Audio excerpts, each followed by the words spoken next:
that bottom leg, a lot of you guys are starting to do the side tilt good, but that bottom leg is lazy, right?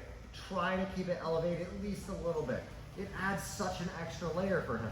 If I'm here like this and he starts grabbing this, now I have this foot, and that can set the space. It's like a feeler, is like what he was saying down there, to just feel out the position. If he hides the hand, or like keep it back, yeah, I can go off the leg, right? If he starts messing with the leg, I have that, right?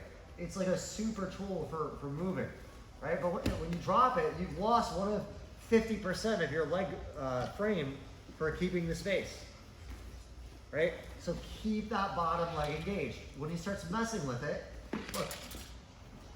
Ooh, see? Now I can start setting space. Now I'm setting up. Make sense? Right? I understand, like, it can feel really awkward and foreign to do this, right?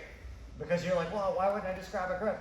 Like, because you're not always going to get the grip you want. You're going to mess up. The good thing about being mastering defending with no grips is that you can always get to the no grip guard.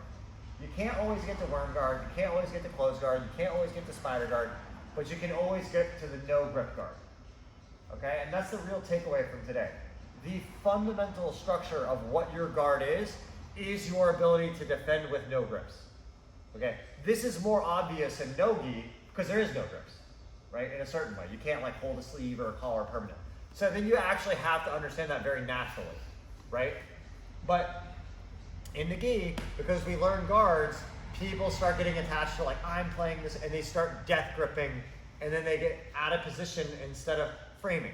So if you feel really awful not having a grip and it feels super foreign and funky, if you spent like 2 months just as your side project developing that until you got comfortable, that is the most important thing hands down in your guard, right?